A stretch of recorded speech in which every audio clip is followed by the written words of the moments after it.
انہوں نے بھی ایک جملہ کہا، وہ کہتا ہے کہ چشمے بلبل میں پھرے پر نہ کھٹک پیدا ہو. کیا کہتے ہیں؟ چشمے بلبل میں پھرے پر نہ کھٹک. دیکھو چشم کیا کہتے ہیں؟ آنکھ کو کہتے ہیں. یعنی اس کے قدم رکھنے کا طریقہ اس طرح سے ہے کہ اگر بلبل کی آنکھ پہ بھی قدم رکھ دے تو اس کی آنکھ میں تکلیف نہ ہو. ماشاءاللہ ماشاءاللہ اللہ اکبر ماشاءاللہ.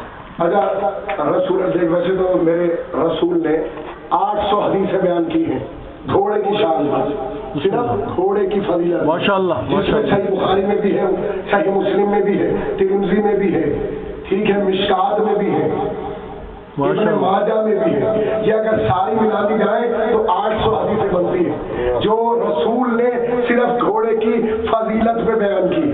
اور یہ جو گھوڑے رسول کے حصے میں آئے یہ کوئی عام گھوڑے نہیں تھے. انہیں اللہ نے خلق کیا کیسے؟ کن کہہ کر. کن کہا یہ گھوڑے خلق ہو گئے. بس میرا قوم کو پیغام یہی ہے کہ جس کے گھوڑے کن سے خلق ہو وہ ہماری طرح خلق نہیں ہوتے.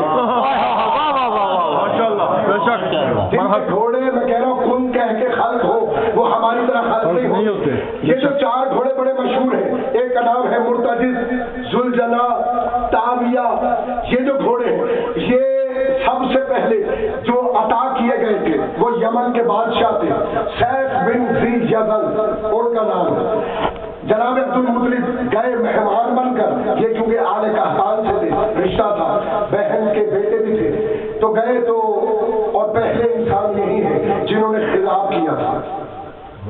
تاریخ اسلام میں پہلے شخص سے انہوں نے خطاب کیا. جب یہ وہاں گئے جناب عبد المطلب تو جناب عبد المطلب کو انہوں نے بڑی عزت کے ساتھ بٹھایا. بٹھانے کے بعد کہا کہ دیکھیے میرے پاس ایک 4 تحفے ہیں. کہا ٹھیک ہے، کس کے لیے؟ فرمایا کہ میں جانتا ہوں آپ کی نسل میں ایک نبی آنے والا ہے. ماشاءاللہ ماشاءاللہ. تو یہ تحفے اس نبی کے لیے جناب عبدالمطلب کی کہتے ٹھیک ہے کیا ہے؟ فرمایا یہ 4 سواریاں ہیں جو آپ اس نبی کو دیں گے. پھر وہ جناب عبدالمطلب کے اپنے ایک خاص مقام پر جناب مطلب لائے اور ان سواریوں کو اپنے پاس رکھا. اور 120 سال عمر تھی ان سواریوں کی جب یہ کربلا میں آئے، اور اس وقت 5 سال سن تھا جب جناب عبدالمطلب لے کر آئے. ماشاءاللہ ماشاءاللہ. اور اگر کسی سے پوچھو نا جو گھوڑے کا علم رکھتا ہے اس سے پوچھو گھوڑے کی عمر کتنی ہوتی ہے تو کہے گا 20 سال سے اوپر نہیں ہوتی. بے شک 20 سال سے اوپر نہیں ہوتی. اور اگر گھوڑے کی عمر کا معلوم بھی کیا جائے تو اس کے دانتوں کو دیکھ کے معلوم کیا جاتا ہے. وہ کہتے ہیں زیادہ سے زیادہ تعداد گھوڑے کے دانتوں کی 36 اور کم سے کم 36، زیادہ سے زیادہ 40 تعداد ہوتی ہے گھوڑے کی سموں. یہ اور جو سم ہے وہ بھی گھوڑے کی کافی ساری قسمیں ہیں، ابھی ان پہ بحث نہیں کرنا مجھے. جو سب سے اچھی نسل ہے اسے کہتے ہیں پنچ کلیان، یعنی اس کے 5 پیروں پر سفید نشان ہوتا ہے اور ایک ماتھے پہ بھی نشان ہوتا ہے سفید، جسے خیر کہا گیا ہے. ماشاءاللہ ماشاءاللہ. خیر نہیں ابھی میرے خیال وہاں تک نہیں پہنچے. میں پچھلے سال آپ کو یاد ہوگا ایک پوری تقریر خیر پہ کر کے. خیر مولا کا لقب ہے. خیر کس کا نام ہے قرآن میں؟ مولا کا لقب. خیر نام ہے علی کی ولایت کا. ماشاءاللہ.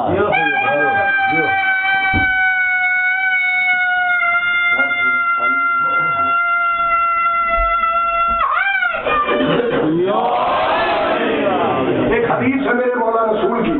رسول فرماتے ہیں کہ جس گھر کے اندر عربی النسل گھوڑا ہو، جس گھر میں عربی النسل گھوڑا ہو اس گھر میں شیطان نہیں آتا. ماشاءاللہ. اس گھر میں کیا نہیں آتا؟ شیطان نہیں آتا. جس گھر میں گھوڑا ہو، میں نے کہہ دیا آپ نے سن لیا، میں نے کہا شیطان نہیں آتا. اب ہمارا جو مذہب ہے شیعت کا مذہب، جو اصل رسول کا مذہب ہے، وہ یہ گھوڑے سے محبت کرنے کا مذہب ہے. تو ہمارے جلوسوں میں ذوالجلال بھی نکلتا ہے، ہمارے جلوس میں گھوڑا بھی ہوتا ہے. تو اس جلوس سے نفرت کا اظہار وہی کرے گا جو شیطان ہوگا.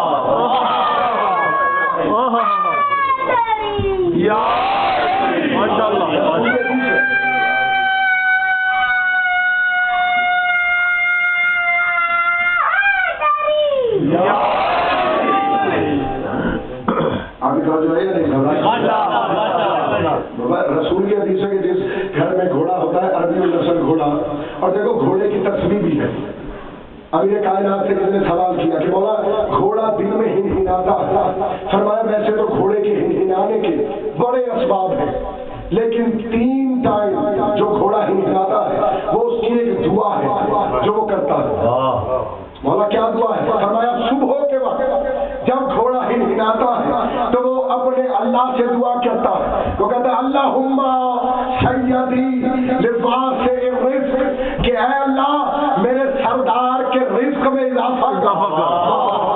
گھوڑے کی یہ تصویر. فرمایا کہ دوپہر کے وقت جب گھوڑا تصویر کرتا ہے تو وہ گھوڑا کہتا ہے کہ اے میرے اللہ میرے سردار کے دل میں اس کے مال اور اس کی جان سے زیادہ میری محبت ڈال. ماشاءاللہ ماشاءاللہ. اور تیسری تصویر گھوڑا کہتا ہے کہ اے میرے اللہ اگر میرے مالک کی قسمت میں شہادت ہو تو میری پیٹھ پہ شہادت. ماشاءاللہ ماشاءاللہ. یہ ہے گھوڑے کی تصویر. اچھا پہلی تصویر کیا کی اس نے کہ رزق وسیع ہو. دوسری تصویر کیا تھی کہ مال و جان سے زیادہ مجھے عزیز ہو. تیسری تصویر کیا تھی کہ جب وہ اپنے مالک کی قسمت پہ شہادت مانگ رہا ہے تو کہتا ہے میری پیٹھ پہ آ. اس کے بعد میرے مولا فرماتے ہیں کہ جو بھی گھوڑے کو چھڑے ایمان کی، یہ حدیث کتاب کا نام ہے تحریر الاسلام، اسلام کی تحریر. اس کے اندر میرے چھٹے امام علیہ السلام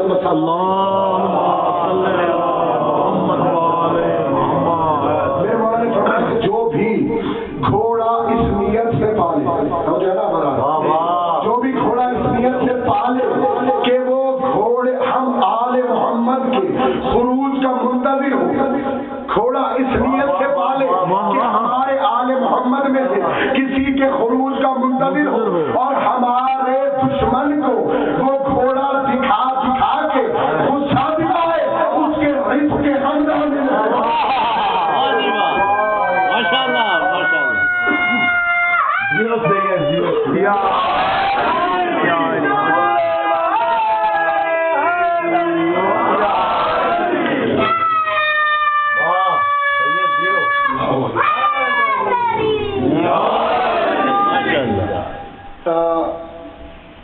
دوستوں کو تو ویسے تو یقین کریں بہت طویل اس کے بارے میں ابھی میں پڑھ سکتا ہوں، لیکن جو سیدھا باتیں ہیں کیونکہ بعض باتیں ایسی ہیں جو ضروری نہیں ہے آپ کے لیے سننا، کچھ ہے جو بہت ضروری ہے وہ میں چھانٹ کے آپ کی خدمت میں پیش کر رہا ہوں، کیونکہ کافی ساری باتیں ہیں جو میرے سامنے اس وقت آ رہی ہیں زلجنا سے. میرے مولا کا ایک گھوڑا تھا، اس کا نام مرتجز کے بارے میں آپ نے بہت سنا ہے.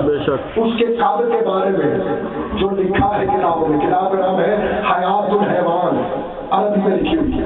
وہ کہتا ہے کہ مرتجز کا قد اتنا اونچا تھا کہ جب وہ اپنی دم کو چرور کرتا تھا، پیچھے جب گھوڑا بھاگتا ہے تو وہ جب مست ہو کے بھاگے تو وہ اپنی دم کو اٹھا لیتا ہے، اسے اردو میں کہتے ہیں چنور کرنا. جب وہ دم کو اٹھائے اور وہ آگے سے اپنا سر اٹھائے تو عرب کا چاہے کتنا بلند قامت بندہ کیوں نہ ہو وہ اس سواری کی گردن اور دم کے اندر چھپ جاتا تھا. مرتجز کا قد ایسا تھا اور وہ راوی قسم کھا کے اس کے اندر یہ لکھتا ہے کہ میں نے یہ بھی ایک مرتبہ سنا اور بڑے معتبر صحابی نے سنا کہ جب علی کا بیٹا حیدر کرار کا لخت جگر عباس اس سواری پر سوار ہوتے تھے، عباس کا سینہ بھی نظر آتا تھا، عباس کے قدم بھی زمین میں کھڑے.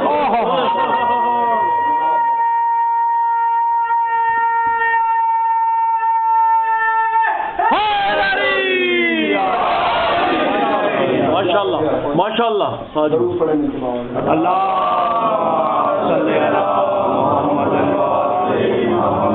یہ تھا مرتجز کا قد. زلجنا کے بارے میں لکھا، زلجنا کے بارے میں لکھا کہ وہ بہت چوڑا اور بہت قوی گھوڑا تھا.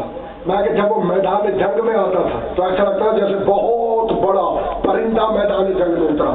اس وجہ سے اس کا نام پڑا تھا زلجنا، دو پر والا. اور ایک اور بھی